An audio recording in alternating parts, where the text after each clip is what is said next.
नमस्कार, मी संजय चाकणे.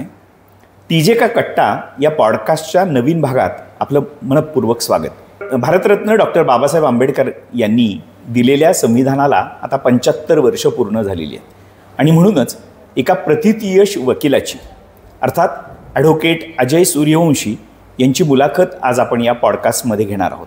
अर्थात विषय आहे कायद्याचा. आपण एक सगळ्यांनी पिक्चर बघितला असेल, तो मकरंद अनासपुरेंचा पिक्चर होता. त्याचं नाव होतं काय द्यायचं बोला, खरं तर कायद्याचं बोला. आणि म्हणून कायदा म्हटलं की बऱ्याच जणांना किंवा आपल्याकडे एक म्हण मराठीमध्ये अतिशय प्रसिद्ध आहे, ती म्हणजे की शहाण्यांनी कोर्टाची पायरी चढू नये. खरं तर कोर्ट हे न्यायदानाचं काम करतं आणि म्हणूनच न्याय मिळण्यासाठी कोर्टात जावंच लागतं. आणि म्हणूनच आज आपण आपल्या या पॉडकास्टमध्ये ॲडव्होकेट अजय सूर्यवंशी यांना बोलवलेलं आहे. सर नमस्कार. नमस्कार सर. आपण BCom आणि LLB केलेलं आहे आणि एकूणच आपला जो शैक्षणिक प्रवास आहे, म्हणजे आपण खडकीत राहता, बोपोडी दापोडी या परिसरात आपलं वास्तव होतं. पण मग आपलं एकूण बालपण आणि शिक्षण LLB पर्यंतचं हे कसं झालं हे जरा श्रोत्यांना अवगत करा. माझं शालेय शिक्षण आलेगाव क्रॉस्कोमध्ये 1ली ते 4थी झालं. ओके. 5वी नंतर मी भारत इंग्लिश स्कूलला गेलो. तिथनं संपूर्ण शैक्षणिक वातावरणातच माझं LLB कंप्लीट झालं. वा. तुम्ही LLB केल्यानंतर वकिली करायची, ह्यासाठी म्हणजे तो काळ असा होता की म्हणजे वकिली करावी की नाही, शहाण्यांनी वकिलीकडे जावं की नाही, असा सगळा प्रश्न असायचा. मग वकिलीकडे म्हणजे वकिली व्यवसाय करण्यासाठी घरून किंवा समाजातून काही विरोध झाला का? नाही. मी साधारण 4थीत असतानाच मी ठरवलं होतं की मला वकीलच व्हायचं आहे. क्या बात आहे. त्यामुळं मी अत्यंत माझ्या ध्येयाकडे संपूर्ण वाटचाल जी केली वकील होईपर्यंत, त्यात मला कोणाकडनंही अडथळा झाला नाही किंवा घरच्यांनी कधी त्याला विरोध केला नाही. वा. म्हणजे वकिलीकडे तुम्ही अतिशय म्हणजे लहानपणापासूनच वकिली ठरवली होती, वकिली करायची अशी ठरवली होती. पण बऱ्याच वेळा असं आपण म्हणतो की आपल्यापुढं काहीतरी आदर्श असावा लागतो, कोणीतरी समोर असावं लागतं आणि त्यांना बघून की अरे मला हे व्हायचं आहे. लहानपणी बऱ्याच वेळा मुलांचं असं घडतं की बसमध्ये गेले की तो घंटा वाजवले की बस हलते, म्हणजे बेल दाबली की मग त्याला वाटतं आपण कंडक्टर व्हावं. बरोबर. किंवा काही मुलांना शिपायांनी बेल वाजवली शाळेमध्ये की त्याला वाटतं की आपण शिपाई झालं पाहिजे. अशी स्वप्न बदलत जातात. तर असं तुमच्या पुढे कोण आदर्श होता की ज्याच्यामुळे तुमची ही स्वप्न अगदी बरोबर तुम्ही ठरवली? मी साधारण 4थीत असतानाच च्या दरम्यान मी एक मराठी पिक्चर पाहिला होता. त्या मराठी पिक्चर एक पाहिला होता. त्यामध्ये जो हिरो होता विवेक नावाचा, तो वकील होता. तो वकील असल्यामुळे त्यांचं ते एकंदर पुस्तकं वाचणं, कोर्टात जाणं हे सगळं चित्रित केलं होतं. त्यामुळे माझं इन्स्पिरेशन वकील व्हायचं हा विवेकचा पिक्चर. म्हणजे खरं तर म्हणजे विवेक अर्थात रिझन आणि विवेक हा नट, म्हणजे कायद्याचं सगळं ज्ञान हे रिझनवर, म्हणजे ज्याला विवेकाने निर्णय घेतले जातात असं म्हटलं जातं. तुमच्या आयुष्यातला पहिला खटला कुठे घडला आणि त्याची एकूणच पार्श्वभूमी काय होती? त्याही पुढे थोडंसं अगोदर येतो की LLB झाल्यानंतर मी जेव्हा प्रॅक्टिस करायचं ठरवलं त्यावेळेस सिव्हिलकडे प्रॅक्टिस करायची का क्रिमिनलकडे प्रॅक्टिस करायची हा एक विषय होता की कोणत्या साईडला जायचं. मग मला एकाने सांगितलं की तू दोन्हीकडे प्रॅक्टिस कर, म्हणजे आत्ता तू त्या क्षेत्र निवडू नको स्पेशालिटीचं, तू दोनाचाही तू अनुभव घे आणि मग ठरव 1-2 वर्षानंतर की कुठं जायचं आहे. मग आता हे एकदा ठरलं, त्यानंतर मग हे आपल्याला कोणीतरी सिनियर पाहिजे. तो सिनियर पाहिजे म्हणून सिनियरचा शोध चालू झाला की कोणाकडे जायचं. त्यावेळेस छाजेड आपले जे हे आहेत नगरचे आपले आमदार छाजेड जे आपले जे सचिव होते या ॲडव्होकेट छाजेड, त्यांनी सांगितलं अजय तुम्ही कुठं जायचं नाही, तुम्हाला मी आज संध्याकाळी घेऊन जाणार आहे, तिथं तुमचं करणार. मी म्हटलं ठीक आहे, पण कोणाकडे जायचं आहे हे मी विचारलं. तर म्हटलं तुम्हाला काय करायचं, मी तुम्हाला असाच माणूस देणार की जो तुम्हाला त्याच्यात तुमचं क्षेत्रात हे करिअर घडवू शकेल. मी म्हटलं ठीक आहे. दुसऱ्या दिवशी सकाळी 8 वाजता मी त्यांच्या घरी गेलो त्यांनी मला मग SK जैनांकडं ऑफिसला घेऊन गेले, जे खडकीत होतं त्यांचं ऑफिस त्यावेळेस. तोपर्यंत SK जैन हे नाव मला माहीत नव्हतं. बरं. पहिल्यांदा आमचं गाठभेट झाली तिथे. छाजेडांनी त्यांना सांगितलं, हे अजय सूर्यवंशी आहेत, जनार्दन सूर्यवंशींचे चिरंजीव आहेत आणि हे उद्यापासून तुमच्या ऑफिसला येणार आहेत. बरं. त्यांचा होकार नकार काही न घेता छाजेडांची ती हातोटी होती, त्यांनी ते केलं. आणि त्यानंतर मग माझे आणि सरांचे जे संबंध आले ते खूप जिव्हाळ्याचे संबंध आहेत. आजही ते आहेत. वा, खूप छान. तुम्ही आत्ता आपल्या वडिलांचं नाव घेतलं, जनार्दन सूर्यवंशी. काय करायचे आणि घरची एकूणच परिस्थिती काय होती? तुमचं मूळ गाव कुठलं होतं? सर, जनार्दन सूर्यवंशी हे कामगार नेते होते. बरं. 512ला ते कामगार खडकीमधल्या 512 नावाची जी फॅक्टरी आहे त्याचे ते अध्यक्ष होते. ओके. आता त्यामुळे भांडायचं हा तर पहिल्यापासून त्यांच्याकडनं शिक्षण झालं मला. कोणत्याही तत्वासाठी भांडणं हे वडिलांकडनं शिकायला मिळालं. आणि त्यामुळे आणि दुसरी गोष्ट म्हणजे आपल्या संस्थेचे ते माझ्या माहितीवर 25 ते 30 वर्ष ऑडिटर होते. खडकी शिक्षण संस्थेचे ऑडिटर होते ते. ओके. अच्छा, म्हणजे त्यांनी ऑडिटची कामं केली, कामगार नेते होते आणि तो वारसा तुमच्याकडे आला होता. आणि तुमचं मूळ गाव कुठलं आणि घरात भाऊ बहीण असं काय? सर, आमचं मूळ गाव सातारा, परंतु वडील आजोबा इकडे आले, पुण्यामध्ये आले. तेव्हापासून माझा जन्म तर पुणेकर, त्यामुळे मी पुणेकरच आहे. मी सातारा फक्त गावी आहे म्हणून नावाला जातो. अच्छा. आणि माझ्या घरामध्ये आई वडील, 3 बहिणी, 2 बहिणी आणि 2 भाऊ, अशा आम्ही 5 जणांचं कुटुंब, भावंड होतो. वा, खूप छान. म्हणजे कौटुंबिक तसं वातावरण चांगलं आणि हे सगळं. त्यामुळे तुम्ही ह्या सगळ्या SK जैन साहेबांबरोबर तुम्ही काम करत करत छाजेड साहेबांबरोबर म्हणजे त्यांच्या प्रेरणेनी, आशीर्वादाने असंच तुम्ही काम सगळं सुरू केलं. आत्ताचा प्रश्न असा आहे की कायद्याकडे लोक वेगळ्या दृष्टीने बघतात. तुमचं काय मत आहे याच्यावर? थोडीशी रिलेटिव्ह टर्म आहे की कायदा कोणाला कसा हवा आहे त्या अँगलने माणूस तिथं बघताय, कायद्याकडे बघतो. एक जेव्हा मी आरोपी म्हणून कोर्टापुढे असतो तेव्हा मला सुटायचं असतं. मला सुटण्यासाठी, त्या केसमधनं सुटण्यासाठी जे अपेक्षित आहे ते सर्व करायची माझी तयारी असते. आणि असा वकील मला असावा असं अशीलाचं तुमची अपेक्षा असते की मला ह्याच्यातनं सोडून काढणं. त्यामुळं तो बघायचा दृष्टिकोन जो असतो कायद्याकडे हा त्या केसच्या अँगलने चेंज होतो असं मला वाटतं. मगाशी मी असं विचारलं होतं की पहिला खटला तुमचा कुठे झाला आणि त्यात तुमची भूमिका काय होती आणि त्याविषयीचा तुमचा एकूण अनुभव काय होता? माझं जसं मी आत्ता सांगितलं की 2 वर्ष माझं ह्यांच्याकडंच होतं, SK जैनांकडं होतं. त्यामुळे त्यांचे जे खटले असायचे ते आम्हाला पाहावे लागायचे. त्यावेळेस खडकी कोर्टाचा संपूर्ण चार्ज माझ्याकडे होता. SK जैनांचे खडकी कोर्टाच्या सगळ्या केसेस त्यावेळेस मी बघायचो. परंतु जेव्हा ते करत असताना आम्ही इंडिपेंडंट केसेस घ्यायला, नवीन वकील म्हटल्यानंतर कोणी आपल्याला नवीन देत नाही. मग मी लिगल एडकडे, जैनांनी सांगितलं लिगल एडकडे जा, त्यांच्या केसेस घ्या. म्हणजे लिगल एड कशासाठी की ज्या लोकांना हे पाहतं म्हणजे वकील नेमता येत नाही, आर्थिक परिस्थिती नसते, त्यांना वकील हा सरकारतर्फे नेमला जातो. ते काम लिगल एड करतं. मग लिगल एडच्या ज्या केसेस आहेत त्या तुम्ही चालवा, त्यातनं तुम्हाला अनुभव मिळेल, पैसाही मिळेल आणि वकिलांनी कोणाचं तुमच्यावर आक्षेप घ्यायचा कोणाचा प्रश्न येणार नाही आशिलांचा. आम्हाला तो सल्ला आवडला आणि त्याप्रमाणे माझी पहिली केस जी होती ही सेशन केस मला मिळाले होते. 4 केसेस आम्हाला मिळाल्या होत्या. त्यात माझे मित्रही बरोबर होते, वकील मित्र. तर 1 केस सातारची होती. 4 म्हणजे पहिली केस जी इंडिपेंडेंटली मी चालवली ती तिथे होती. आणि त्या केसमध्ये खुनाचा आरोपी होता. त्याला आम्ही 326 म्हणजे मारहाणीच्या आरोपाखाली त्याला शिक्षा झाली. एक साधारण 3 महिन्याची शिक्षा झाली होती. 3 महिने तो कोर्टात म्हणजे ह्याच्यात तुरुंगात होता, कारण त्याला जामीन मिळाला नव्हता. म्हणजे ज्या दिवशी तो निकाल झाला त्या दिवशी तो सुटला होता. सर, आपण पहिला खटला अतिशय चांगला सांगितलात, पण त्यानंतर आयुष्यभरामध्ये अनेक केसेस तुम्ही केले असाल, अनेक खटले तुम्ही चालवले असतील. पण अशी कुठली केस आहे का की ज्या केसमध्ये की वकील म्हणून आपल्यालाच धडा मिळावा असं काही घडलं का?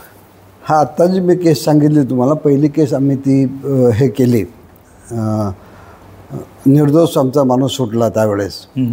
त्या केसच्या बाबतीत असं आलं की ह्याच्यात आम्हाला हे तर घ्यायचं होतं, गायडन्स तर घ्यायचा होता, मार्गदर्शन पाहिजे होतं. आणि त्यावेळेस SK जैन सर ह्याला नव्हते, म्हणजे भारतात नव्हते, ते सिंगापूरला गेलेले होते. त्यामुळे मग कोणाचं मार्गदर्शन घ्यायचं. मग आम्ही बाबा भिडेंकडे गेलो होतो. बाबा भिडेंकडं मी आणि बापट होतो. त्यावेळेस बापा गेल्यानंतर त्यांनी वेळ दिली आम्हाला, दुसऱ्या दिवशी सकाळी 9ला या म्हणून. आम्ही 9ला त्यांच्या ऑफिसला गेलो. बाजीराव रोडला ऑफिस होतं त्यावेळेस. तिथे गेल्यानंतर बाबांनी पहिला प्रश्न मला विचारला, हे वाचलत का तुम्ही, केस वाचून आलात का? आम्ही म्हटलं हो, कारण आम्हाला तेवढं तर माहिती होतं की बाबांकडं काहीतरी आपल्याला विचारणार. मग सांगा काय काय वाचलं ते. मग आम्ही सांगितलं पंचनामा वाचला, ह्याचा जबाब वाचला, त्याचा जबाब वाचला. ते म्हटलं ठीक आहे. मग बाबांनी आम्हाला पंचनामा कसा वाचायचा हे शिकवलं. त्यांनी त्यावेळेस आम्हाला पहिल्यांदा सांगितलं की बाबांनो, हे जे काही लिहिलेलं आहे, हे जे लिहिलेलं आहे हे तर तुम्हाला डोळ्यांना दिसतंय, हे वाचा तुम्ही. त्याहीपेक्षा ह्या 2 ओळींच्या मध्ये जे लिहिलेलं आहे ते वाचणं जास्त महत्त्वाचं आहे. हे कसं झालं असेल ह्याचं लागलीच इमेज हां तुम्हाला लागलीच व्हिज्युअलाइज व्हायला पाहिजे, तरच तुम्ही केस वाचली असा त्याचा अर्थ होतो. आणि त्याचाच वापर करून आम्ही जे आत्ता मी सांगितलं की पहिली केस आमची 302ची केस होती, जी आम्ही 326वर सुटली, कमी शिक्षा झाली त्या आरोपीला पहिल्या केसमध्ये. तर त्यामध्ये जो आम्ही डिफेन्स घेतला होता तो बाबांच्यामुळे तिथं जागेवर जाऊन, आणखी बाबांनी एक शिकवलं होतं, आम्हाला सांगितलं होतं की बाबांना तुम्ही केस चालवा, परंतु फौजदारी केस असते ज्यावेळेस तिथं तुम्ही जिथं गुन्हा घडलेला आहे ती जागा बघा. अच्छा, वकिलांनी जाऊन ती जागा बघायची. ती जागा जर बघितली तर तुमच्या आणखी क्लॅरिटी येते तुम्हाला. आणि त्यामुळे काय डिफेन्स घ्यायचा, तो कसा पॉसिबल असेल, कसा प्रॉबेबल असेल, हे आपल्याला ठरवता यायला पाहिजे.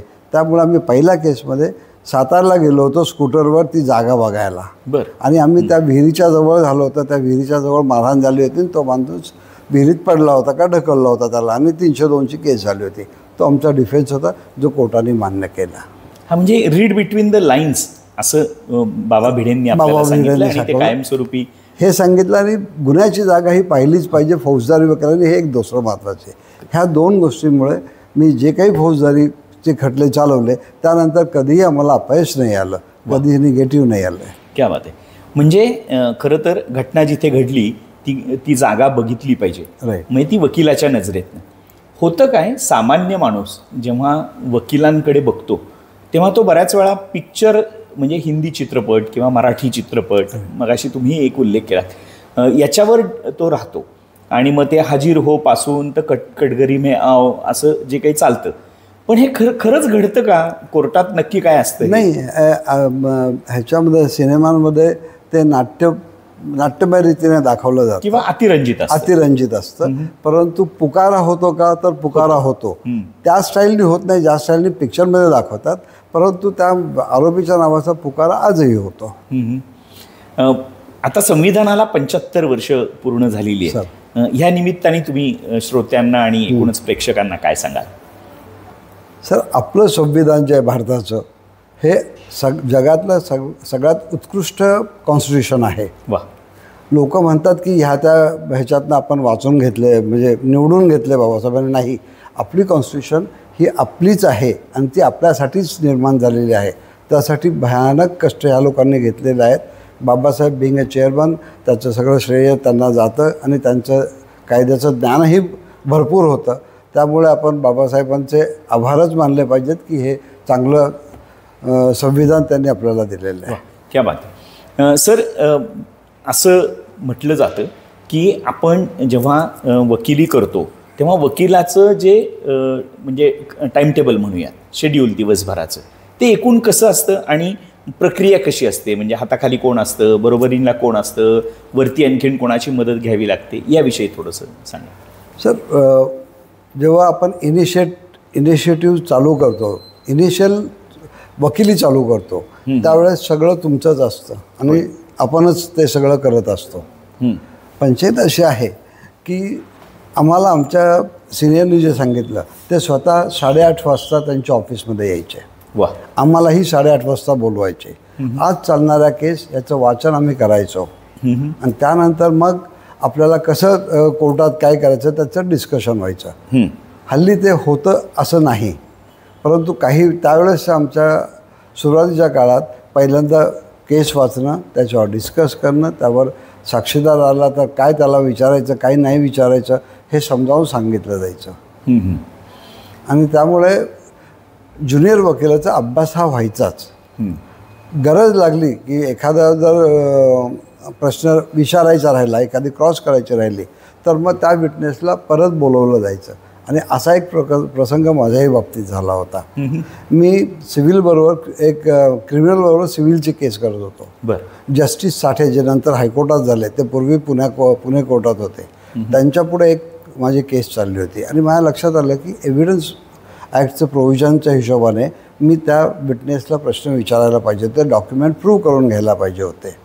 डॉक्युमेंट प्रूव्ह करायची एक पद्धत असते, ती माझ्याकडनं राहिली होती. तर मी आतमध्ये जाऊन साहेबांना सांगितलं, बाबा माझ्याकडनं हे प्रूव्ह करून घ्यायचं राहिलेलं आहे, मला परत ह्या विटनेसला बोलवायचं आणि मला ते करायचं आहे. ते म्हटलं आता कसं तुम्हाला करता येईल. म्हटलं माझ्या चुकीमुळे माझ्या क्लायंटचं नुकसान होता कामा नये.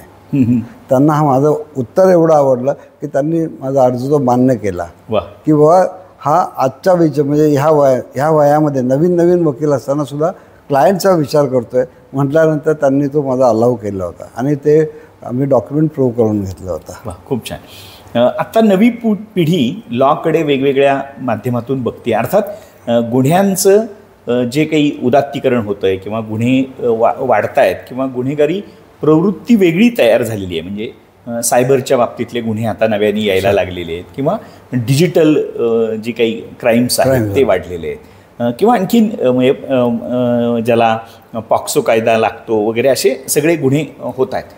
ह्या सगळ्या याच्यावर नव्या पिढीने वकिली व्यवसायात यावं म्हणून तुम्ही काय सांगाल? नवीन पिढीने ह्या सगळ्या ह्याच्यात पार्श्वभूमीवर वकिलीत यायलाच पाहिजे असं माझा आग्रह आहे. कालच्या परवाच्या पेपरमध्ये सकाळमध्ये पुण्यामध्ये जेवढे सायबरचे गुन्हे झालेले आहेत त्याच्यात 379 कोटीचे जी रकमेचा अपहार झालेला आहे. म्हणजे केवढा मोठा स्कोप आहे सायबरसाठी नवीन वकिलांना. त्यामुळे या नवीन तंत्रज्ञानाच्या प्रत्येक शाखेचं आता कायद्याशी संबंध येणार आहे, आलेलाही आहे. त्या निमित्ताने कायदे वेगवेगळे होत आहेत. त्यामुळे नवीन वकिलांना ह्या ह्याच्यात ट्रेडमार्क ॲक्ट म्हणा, सायबर ॲक्ट म्हणा आणि नवीन जे आहेत ह्याच्या संबंधी ह्याच्यात त्यांना खूप स्कोप आहे, त्यांनी यावं जरूर. म्हणजे तुम्ही सहज उल्लेख केलात, पण आत्ता जसं कायदे बदलत आहेत, गुन्ह्याचं प्रमाण जसं बदलते त्याचबरोबरीने नवीन तंत्रज्ञानंसुद्धा आत्ता वकिली व्यवसायात एकूणच सगळ्याच व्यवसायात ती आलेली आहे, ज्याला आपण आर्टिफिशियल इंटेलिजन्स कृत्रिम बुद्धिमत्ता असं म्हणतो किंवा मशीन लर्निंग किंवा आणखीन अनेक गोष्टी ज्याचा उपयोग ड्राफ्टिंगसाठी किंवा जजमेंट देण्यासाठी असा होतो. पण मग हा धोका तर नाही ना वकिली व्यवसायाला? काय मिळते? नाही, धोका नाही आहे, परंतु जे अपेक्षित आहे एखाद्या जजने त्याचं स्वतःचं पर्सनल वापरायला पाहिजे. पर्सनल नॉलेज, पर्सनल टच असला पाहिजे त्याच्याकडे त्या केसमध्ये. तो जर नसेल तर मग पंचायत होऊ शकते. कारण सगळंच जर AIने करायचं तर मग जजने काय करायचं? ती व्यक्ती किंवा तो वकील जर AIनेच करायचं तर मग वकिली काय करायचे? आता आपण जर कपिल सिब्बल यांना वेगवेगळ्या केसमध्ये आर्ग्युमेंट्स करायला तर नवीन ह्याच्यामुळे आपल्याला लाईव्ह कोर्ट बघता येतं. हो. परंतु पंचायत अशी आहे की वकील जर तिथे जर कपिल सिब्बल नसतील आणि AIच्या मदतीने जर एखादा वकील उभा राहिला तर काय परिस्थिती होईल, फक्त किती गोंधळ होईल ह्याचा विचार केलेला बरा. सिब्बल किंवा मनोसंघवी हे शब्द फिरवू शकतात, हे सर्कमस्टन्सेस फिरवू शकतात. AIमध्ये तसं होत नाही. AIमध्ये सेट असतं. AIमध्ये ह्या पुस्तकातलं हे, ह्या पुस्तकातलं हे असे 4 पुस्तकं रेफर करून ते त्याचं जजमेंट देऊ शकेल. त्याला इमोशन्स नसतात. त्यातला इमोशन्स नाही आहेत. त्या इमोशन्स असणं महत्त्वाचं आहे त्याच्यात. त्यामुळे AIचं जरूर मदत घ्यावी, परंतु त्याच्यात तुमचं पर्सनल टच, पर्सनल इमोशन्स हे त्या केसमध्ये असलेच पाहिजेत असं माझं मत आहे. हा, म्हणजे चांगला वकील कोणाला म्हणतात तर ज्याचं ड्राफ्टिंग खूप चांगलं आहे, ज्याचं वक्तृत्व चांगलं आहे, ज्याची मांडणी खूप चांगली आहे, ज्याचा आविर्भाव चांगला आहे, किंवा ज्याचं वाचन खूप चांगलं आहे. याच्यावर तुमचं काय भाष्य आहे? आपण जे चारी जे गुण सांगितलेत वकिलाचे, अत्यंत समर्पक शब्दात आपणच बोललेलो आहात की हे वकिलाला असलंच पाहिजे. जर तुम्हाला प्रथितयश वकील व्हायचं असेल तर तुम्हाला हे असलंच पाहिजे. वकिलीच्या बाबतीत तुम्ही किती ठामपणे मांडताय हे जास्त महत्त्वाचं. बरोबर. त्यासाठी तुम्हाला तो विषय समजायला पाहिजे, तो कायदा त्यातला समजायला पाहिजे आणि त्याच्यावरचा केस लॉ समजायला पाहिजे. करेक्ट. जर केस लॉ तुमच्याकडे नसेल तर तुम्ही कोर्टाला उदाहरण काय देणार? माझी केस सोडा हे सांगायचं आहे किंवा माझी एखादी गोष्ट पटवून द्यायची. त्यासाठी शेवटी सुप्रीम कोर्टाचे, हायकोर्टाचे जे निर्णय असतात तेच आपण रेफर करतो मोठ्या केसमध्ये. त्यामुळे त्याच्यात अभ्यास असणं आवश्यक आहे. वा सर, तुम्ही वकिली व्यवसायाच्या बरोबरीनेच सामाजिक कार्यात सुद्धा अगदी अग्रेसर असता. कुठलं सामाजिक कार्य केलेलं आहे आणि आता शिक्षण क्षेत्रात सुद्धा तुम्ही गेल्या काही वर्षापासून आहात. सर, म्हणजे दोन्ही प्रश्न मी कंबाईन एवढ्यासाठी केलेत की सामाजिक आणि शैक्षणिक कामं तुम्ही कशी मी लायन्स क्लबचा अध्यक्ष होतो, सारसबाग लायन्स क्लबचा. बरं. त्याचा अध्यक्ष होतो. लायन्सच्या चळवळीमध्ये मी जवळजवळ 10 ते 15 वर्ष मी तिथे काम केलेलं आहे लायन्सच्या चळवळीमध्ये. म्हणजे त्यामुळे सामाजिक अँगल जो करायला पाहिजे तो माझ्याकडनं झालेला आहे.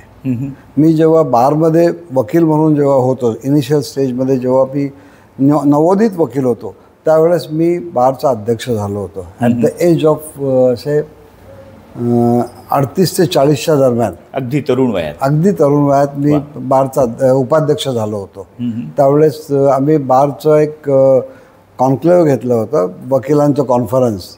त्यामध्ये त्यावेळेस सुप्रीम कोर्टाचे 3 जजेस, जस्टिस अशोक देसाई, जस्टिस अहमदी, आणखी एक जस्टिस होते सुप्रीम कोर्टाचे, तर मला नाव नाही आठवणार, ते होते. आणि मुंबई उच्च न्यायालयाचे कमी 5 ते 6 जजेस त्यावेळेस त्या कॉन्क्लेव्हला आलेले होते. हे आम्ही जो कॉन्फरन्स होती ही आम्ही ILS लॉ कॉलेजच्या ऑडिटोरियममध्ये घेतलेली होती. त्यावेळेस जस्टिस अजित शहा जे सुप्रीम कोर्टात नंतर गेले ते त्यावेळेस मुंबई उच्च न्यायालयाचे होते. जस्टिस रंजना देसाई होत्या, जस्टिस दिलीप भोसले होते, जे माझ्याशी त्यानंतर ह्या सगळ्या लोकांशी माझे खूप चांगले संबंध राहिले. शिक्षण क्षेत्राचा प्रश्न मी विचारला. हो, शिक्षण क्षेत्राच्या बाबतीत खडकी एज्युकेशन सोसायटी हे माझं माहेर म्हणा, स्वतःचं घर म्हणा असं होतं. पहिल्यापासून मी इथेच शिकलेलो आहे. वडीलही इथेच मॅनेजिंग कमिटीमध्ये होते ऑडिटर म्हणून. आणि मित्रपरिवार, शिक्षक सगळे असल्यामुळे मी ह्याच्याकडं ओढल्या गेलो आणि माझ्या नकळत मी आता या संस्थेशी एवढा एकरूप झालेलो आहे की आठवड्यात किमान 2 वेळा नाही आलं तर मला चैन पडत नाही. खूप छान. सर, मी तुमच्या कार्यालयामध्ये एक फोटो पाहिला आहे जो तुमच्या 3 मित्रांचा आहे, किंवा तुमच्या घरी तो मी बघितलेला आहे. तर त्या 3 मित्रांबद्दल तुम्ही जरा सांगितलं तर. माझे 3 मित्रसुद्धा मला शाळेचीच देणगी आहे. आपल्या शाळेचे जे अध्यक्ष आहेत कृष्णकुमार गोयल हे माझे बालमित्र. शांतीलाल शहा हे माझे बालमित्र. आणि ह्या आमच्या 3 जणांचा फोटो आपण पाहिलात. कृष्णकुमारचं आता 72वं वर्ष, आपण इथं 70वं वर्ष मोठा फंक्शन आपण घेतला होता. त्यावेळेस त्या कार्यक्रमाचं नियोजनच मी केलं होतं असं म्हणायला हरकत नाही. आम्ही अजून आमची मिसते, आम्हाला एवढा अभिमान आहे की अजून आमची मैत्री गेले 60 वर्ष 65 वर्ष झाली असतील, अजून आमचे अबाधित आहे. म्हणजे कृष्णकुमार गोयल हे प्रथितयश उद्योजक, मोठं समाजकार्य करणारे, मोठं CSR फंडिंग देणारे, आणि शहा हे व्यापारी क्षेत्रात काम करणारे, आणि तुम्ही वकील. पण मग म्हणजे हेवा वाटावे अशी ही मैत्री आहे आणि गेली 60-65 वर्ष तुमची मैत्री आहे. त्याचं गमक काय, म्हणजे नक्की ही मैत्री कशी टिकली? ह्याचं गमक असं आहे की आम्ही एक ठरवलेलं आहे की महिन्यातनं एकदा तरी आपण एकत्र यायचं. बरं. म्हणजे बाकीच्या दुःखात तरी येणं होतंच. हो, होतंच. आपल्यासाठी वेळ काढायला पाहिजे, मित्रांनी मित्रासाठी वेळ काढायला पाहिजे. म्हणून आम्ही महिन्यातनं एक आम्ही दिवस ठरतो. त्या दिवशीचं जेवण बाहेर, सिनेमा बाहेर, आणि 8 ते 10 तास आम्ही सगळे तिघं मित्र एकत्र असतो. भरपूर गप्पा मारतो, भरपूर आनंद घेतो जीवनाचा. खरं तर हा स्ट्रेस रिलीफ असतो. स्ट्रेस रिलीफ म्हणजे ताण असतोच, आपण कितीही नाही म्हटलं मला ताण नसतो तर असं नसतं, पण मग म्हणजे तुमचा ताणमुक्तीचा हा एक म्हणजे कदाचित मार्ग हो आहे. आज मी तुम्हाला सांगतो आता, खाजगी किती येईल मला माहीत नाही. कृष्णकुमार गोयल, आम्ही त्यावेळेस कॉलेजमध्ये असताना सुद्धा आम्ही कॉलेज बंक करून आम्ही पिक्चरला जायचो. बरं.